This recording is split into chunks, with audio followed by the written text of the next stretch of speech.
joining me. So as you know, I recently did Matchbox Monday videos where I showed the Matchbox kits that I've got built in my collection, and I thought I would continue the trip down memory lane with looking at Airfix kits that mainly have been released as vintage classics now because the moulds are from way back.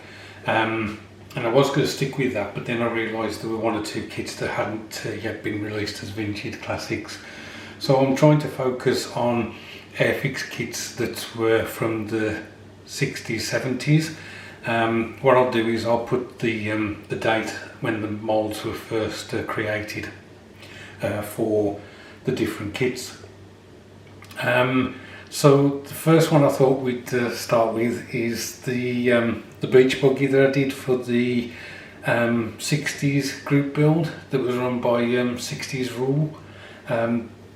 I had never built an Airfix car when I was a kid. I wasn't interested particularly in building cars. It was all planes, tanks and ships. So I didn't even build any of the Matchbox model kits of cars. It was just all military stuff. So that's the first one. So a couple of helicopters to show you. This one here is the Westland Scout. I don't think it's been released as a vintage classic yet, but as I say, I think the moulds are pretty old and I will do some investigating. What I would like to do, or what I would like Airfix to do, is I believe they used to do a 1/72nd Westland Wasp, which was the Royal Navy version of this helicopter.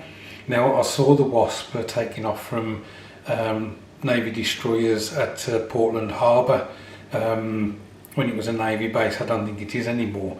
So I would really like to get out of one of those and build that. I've never seen a Westland Scout flying that. So that's the first of the helicopters. Next is this Gazelle in training colours. So the red and white would be for training new pilots and things like that. The rotor looks a bit wonky on this one.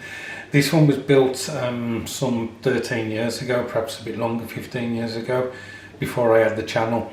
I used to be heavily involved on a few forums, and we used to have group builds on those where we would, similar to what we do on YouTube, where somebody would suggest a group build and we'd all build stuff. This was a lot of fun, and again it was at that time when I was really patient with my builds and wanted to get them looking spot on. So this was sprayed all white at one stage, and then I had to mask off some of the white areas in order to put the red down. Yeah, so that was an interesting moment to get that to work. So this is the first of the ships, and you'll have to forgive the fact that the base for some reason isn't painted along the edges all the way around. I don't know why. This is 1/600 scale HMS Campbelltown, which famously took part in the raid on Saint Nazaire, where the dry dock facilities at Saint Nazaire was taken out of action. Basically, HMS Campbelltown had her bows filled with TNT, and she was tasked with ramming the dry dock gates. And I think, was it the following day or something, she exploded, taking out, seriously damaging the gates. The Germans didn't know why she'd been tasked to do that. So yeah, and the reason for the raid, you probably know, is because the dry dock at Saint Nazaire was big enough to take the Tirpitz, and so the Allies didn't want the Germans to have the ability to repair her after they'd tried to sink her on so many different occasions and damaged her quite a bit. So that's that one. So perhaps not a good idea having this one going around on the turntable. This is the Graf Spee that I built for my father-in-law. I think this build's quite old, but I may be misremembering. I don't know whether I did it some 20 years ago or something like that. Obviously with him passing away, this returned to me, along with the Matchbox links, which was the mother-in-law's, but basically she had to move out of her house, so I asked if I could look after the Matchbox links for her. This is a really nice kit to put together, the Airfix Graph Spy, 1/600 scale again. This has been reboxed as a vintage classic, so yeah, really nice kit to put together. So this is possibly my most recent Airfix build, I think it is. This is the Airfix female tank from World War One, the Mark IV. I think it was just I just wanted to put it together. I had it in the loft and I thought it would be a nice little build to put together. Thoroughly enjoyed doing this one, apart from, as you may recall, these rails that go across the top. It was a bit of a nightmare. But yeah, the base I originally did for the Whippet, the MR Whippet, and I've borrowed it for this particular build. Okay, so those of you who know me will realise that this is a Churchill tank, which is my favourite British tank of World War II. I've built a few of these over the years. This is obviously the Airfix version. I forgot to mention that the Airfix armour is 1/76 scale, similar to the Matchbox. It's not 1/72. Some people don't like this kit. The fenders and whatever don't fit particularly well, or it's a bit of a struggle to get them to work. But it's not too bad at all, really. It's like with all these kits, the companies now are producing much better, like 1/72 scale versions of these vehicles. But it's the nostalgia for me with regards to building Airfix. So another old favourite, this one on a Dio. I don't know if it was a video, a black and white video, excuse me, that was shown on D-Day, and there's a duck, kind of, I don't know if it's on Sword Beach or something like that, and it's just on its own on the beach. Ever such a strange portrayal, but it's actually a picture or video from the day, so that was what I was trying to reconstruct with these defences here, that at high tide they were supposed to be hidden so that the landing craft would actually tip over if they went over the top of them, but of course the Allies landed at low tide. Obviously this is a vintage classic. I remember this from when I was a kid, and obviously would have built this when I was much younger.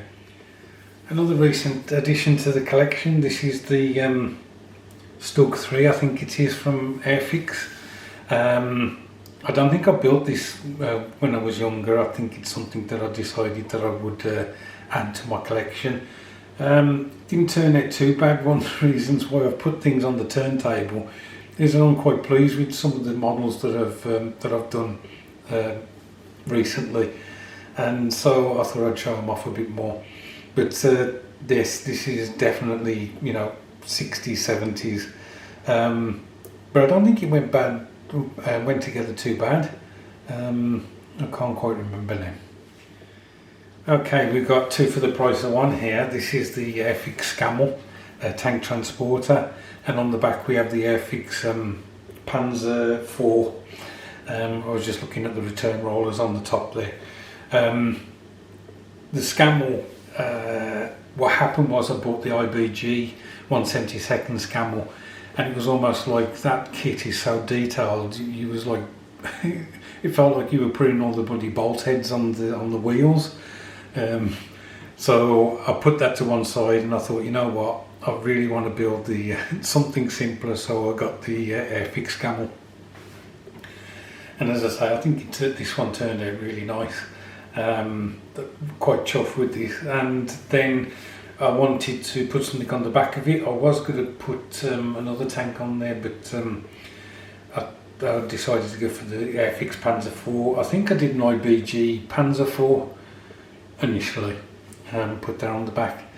And again, I'm not sure I built the Airfix Panzer IV when I was a kid. I really can't remember. But you know, these kits, there can be a lot of flash on them, but if you take your time, you can get a nice result. Okay guys, so this is the Buffalo. Again, really old kit, but a recent addition to my collection. I did this with a diorama, and this is trying to portray the British infantry using it to cross the Rhine. I think this is actually finished in British markings, and you can. I think there's a jeep that comes with the kit, but I didn't put that in. I wanted to put it as like a troop transporter in this instance. Somebody recently commented actually that my video on my channel, that they used my video in order to sort out how things went together, so that really chuffed me. So that's that. So this is the last of the vehicles. This is the ambulance, the K2 ambulance from the RAF emergency set. You also get a fire engine with that set. If you remember, I think this was my second Name That Film build that I did, and I did the ambulance in the markings for Ice Cold in Alex. I even added a little crank handle on there, which they use in the film. This was a lot of fun to put together because I knew exactly what I wanted to do, and I think it works well. Okay, so on to the planes. This is a Brewster Buffalo. I can't remember which markings it's in. I don't know whether it's an Australian squadron. This is mainly an Airfix kit. What happened was I bought another 172nd kit, Airfix Aircraft 172nd. I bought another 172nd kit of the Brewster Buffalo. I can't remember what company it was, but it was doing my head in. So what I did was I filled some parts from that kit and bought the Airfix Brewster Buffalo and used those parts, or some of those parts, in this kit. But I was really pleased with this result. I'm going to have to, you see what's happened now is a lot of the vintage kits, the Airfix vintage aircraft, they've been replaced with more updated versions. So for instance, the Halifax, the Lancaster, the Heinkel that they produced, basically I don't think they will be releasing those as vintage classics, because they've obviously got the new tools for them. So that's that. Right, you guys need a bit of a telling off, but it's all my fault. I showed this aircraft on the Matchbox Monday video, and I said that it was the Armstrong Whitworth Siskin. It's not. It's the Bristol Bulldog. Yeah, so the Siskin hasn't had a showing. This is the Bristol Bulldog, and as I mentioned in the Matchbox video, this was a period where I was really into silver wings, and so I was taking my time over and building these kits and rigging them and things like that. And I also mentioned I don't think I've got the patience to do that again. This is the Hawker Demon from Airfix, and again it was one that I built during my silver wings period. On this one I actually used a light grey paint and an aluminium paint to give a variation between the doped fabric of the aircraft and the metal parts of the aircraft, like the engine cowling. What can I say other than really pleased to have this in the collection. It's been about 13-15 years sat on the shelf, and I just wish I had the enthusiasm to build some more of the silver wings and replace a lot of the World War I aircraft that I did have, but have since been binned. So on to the last one. Is this the Heinkel 126? I can't quite remember. I believe this has been released as a vintage classic. not much rigging on this kit, so it might be fun for some of the younger generation to have a go at. This just turned out wonderfully for me. Really enjoyed putting this together. I actually went and put some of the rods, the supporting rods in the engine cowling. When it comes round you may see them, there's 3 of them, but there wasn't much rigging on this at all. I don't think. It was just the aerials that needed a bit of line. So there you go, guys. I hope you enjoyed that trip down memory lane. I'm sorry if I've been waffling on a bit. I hope your week is going well. Look after yourselves, and I'll catch up with you soon.